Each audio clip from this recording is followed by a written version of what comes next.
Who will feed us meat? We want meat. How are you guys doing?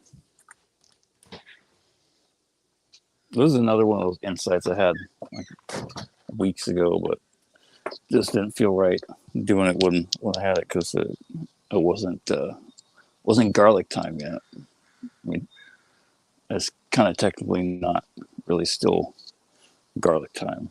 But the leeks are flowering. Well, they bolted us for sure.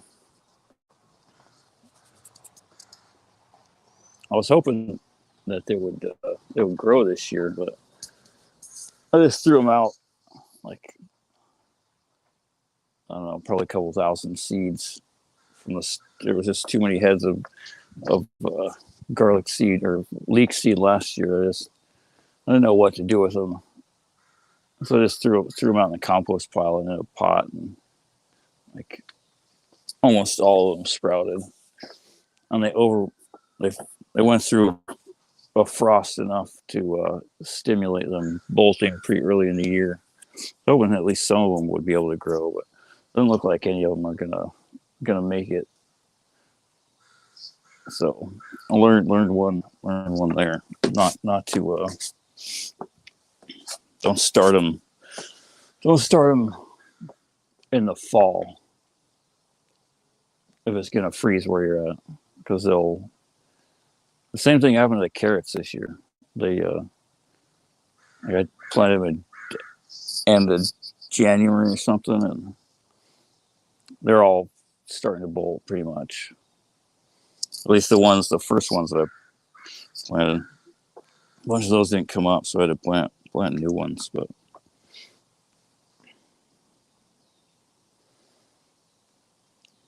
leeks, garlic, and onions. This week is a hard to pronounce Torah portion. Parched.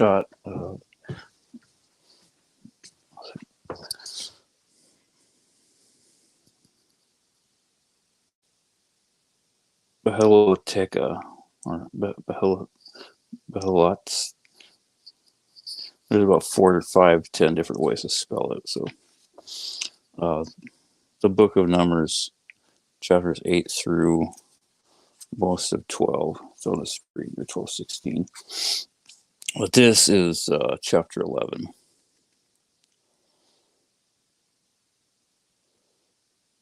Verse 4.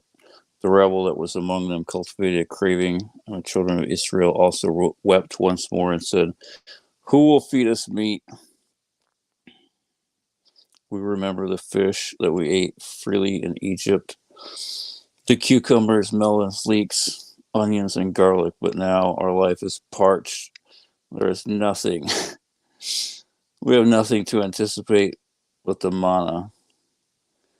This is just like the most ridiculous thing ever for so many reasons. Like right before this, they complained right like they complained already.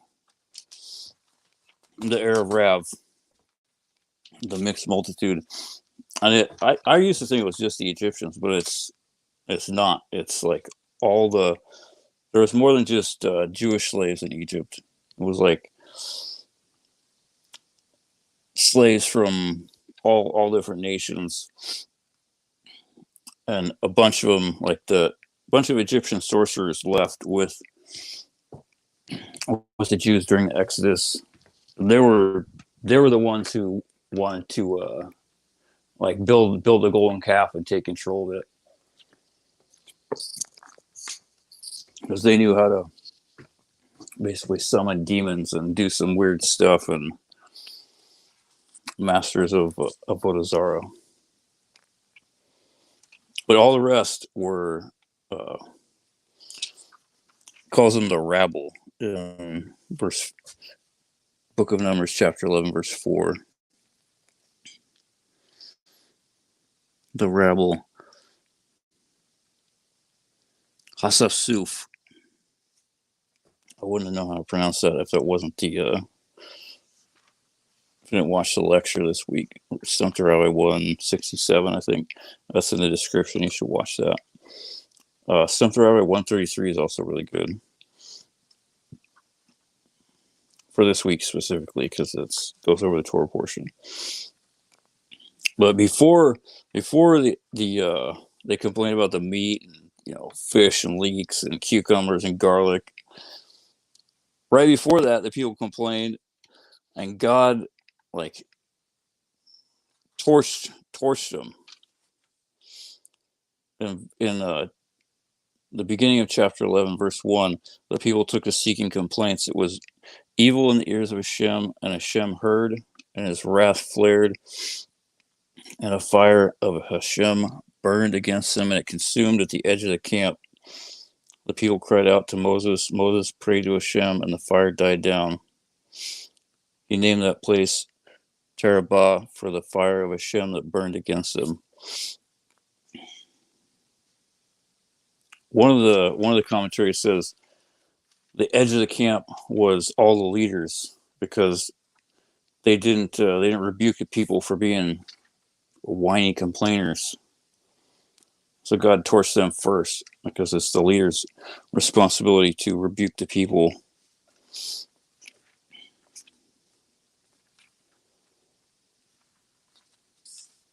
But they complained and they saw, massive, God torched a whole bunch of people.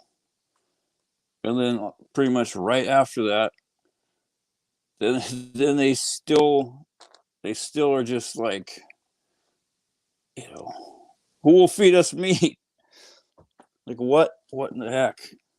How does that make any sense? You got one that they just say the tribes of Reuben and Gad had just enormous flocks, like much sheep and cattle. Just probably not enough to eat like meat for every single meal for the rest of the 40 years, but certainly enough to have dinner.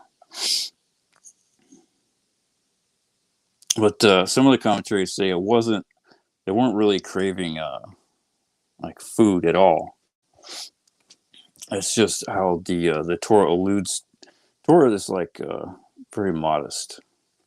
Doesn't come right out and say too often that they were like just outright wanting to commit untold number of sins.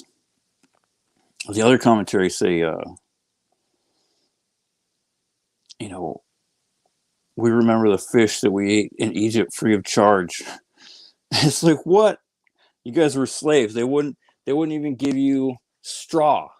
They wouldn't even give you straw for the bricks that they wanted you to make.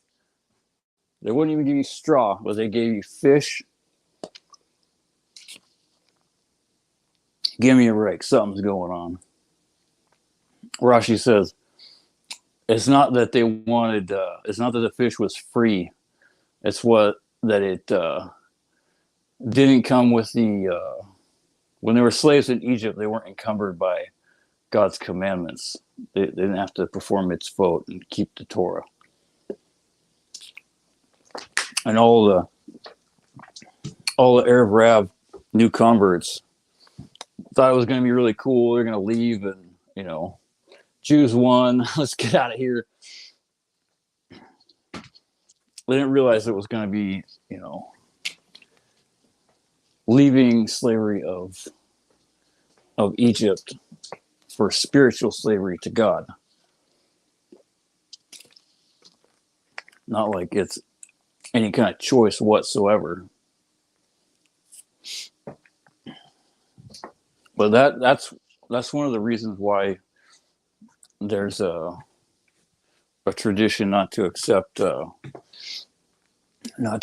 converts easily when times are good, because Egypt set the precedent, and like any time. So if you're a goy and you're gonna go try to convert, you should expect a hard time.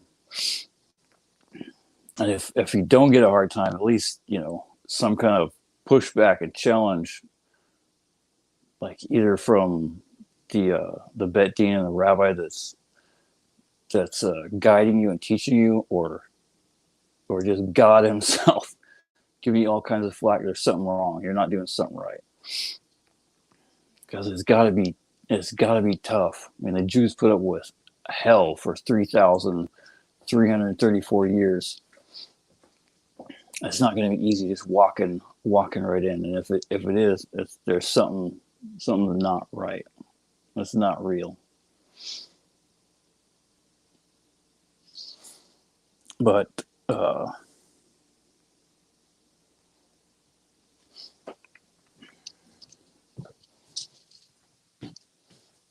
they wanted to go back. They wanted to go back to Egypt and commit lots of sins, like it says later in the verses here.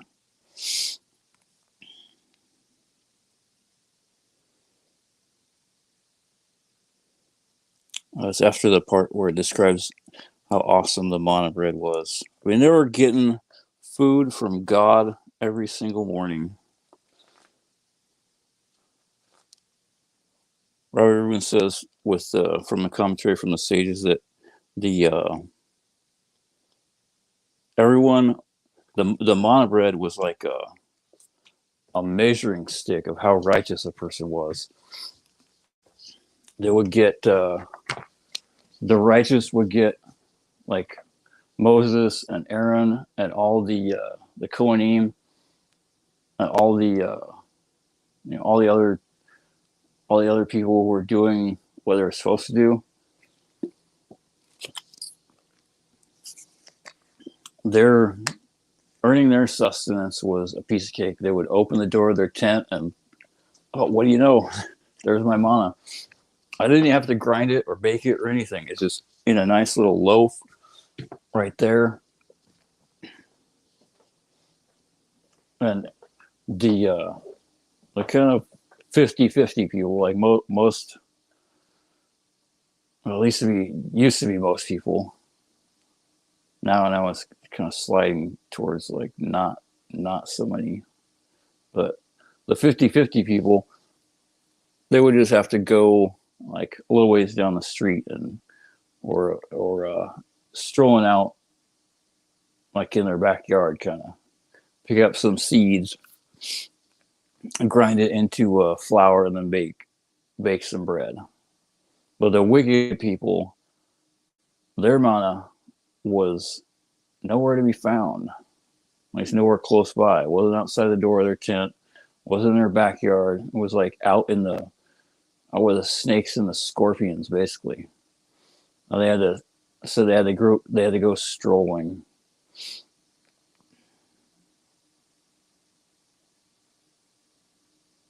I'm kind of delaying the insight that I want to get at before it gets too late and have to go. But the amazing thing about the Torah is when you really love it and you like look into it and you try to soak up every single thing you can, God will show you stuff in it.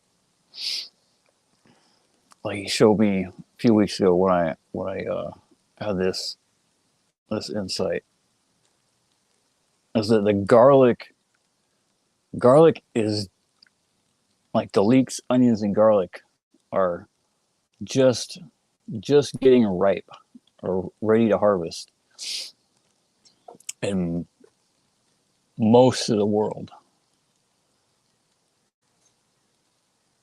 Like here, I was actually thinking about digging some up because the last couple of years that I waited too long. I think it might be still a hair. Maybe, I don't know. God says it's time to harvest, though, or at least, watch out for garlic. But the really amazing thing is garlic is ready in Eretz Israel, in the land of Israel. They harvested garlic like exactly when God put this into my head. Like on the very day was like the week of garlic harvest in Israel. It's been drying for over a month. So it's ripened, ready, fresh, ready to eat garlic in Israel. And there's all kinds of stuff that a person can find that will connect to every single part. Like whoever you are, whatever you do, like it doesn't matter if you grow food or work on cars or develop video games or I don't know, drive a truck, anything, whatever you do, if you work and like look in the Torah as hard as you can, trying to find all the amazing wisdom that God has hidden away in there, He will show you stuff that connects to your life. So you can say, oh wow. Not just so you can, remember something that has no relation to, no relation to your life whatsoever, or at least that's what people think. But so you can see that it does, so you can understand and like burn it in, so you can like grab onto that one thing. Like summer is garlic time. Not just, because garlic, but it's a time where the Satan, our evil inclination, the Yetzirah, flares up, and we get inflamed with all kinds of lusts for just run rampant and wild to commit sins.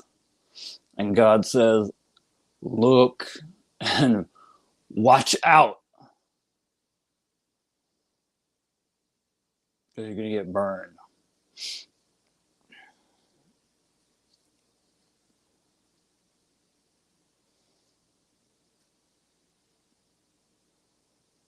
Just like a few months ago,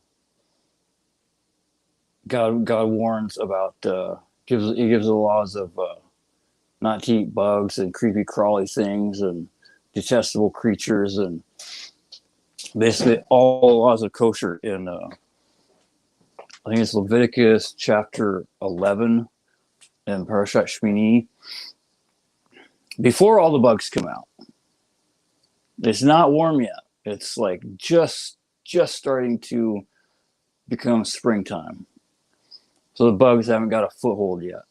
But God gives all those laws as a like, look out, the bugs are going to hatch out and they're going to creep and infest in all the greens.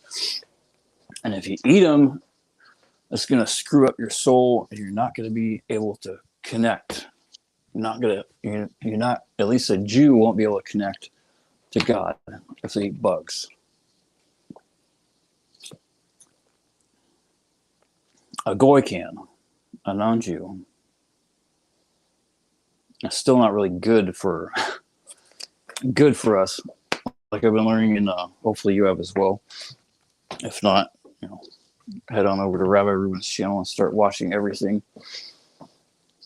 It's important what, even though we're technically allowed to eat anything as long as it's not alive and it's not been like harmed or tortured during its lifetime, it's still not good for us to eat because it still will affect our soul and our body. It's not nearly to the same degree as it will for a Jew.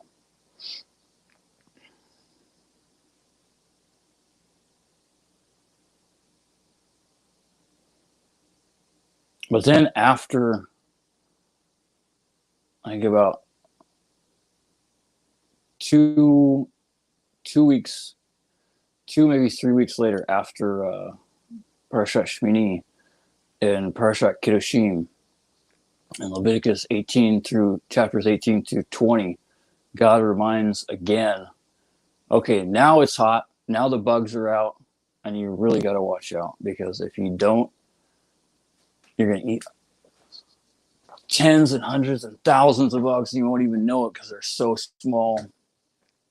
And then I won't be able to get any kind of real connection with you.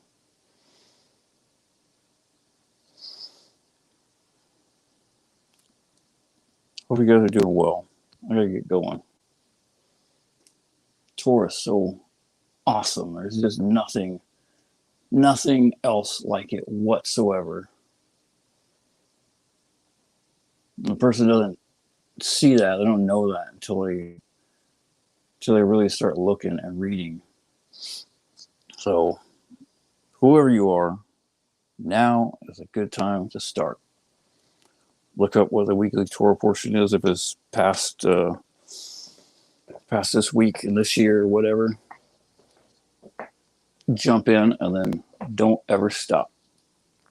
May God grant us all the strength to keep learning and keep applying what we learn, so we can all go to heaven.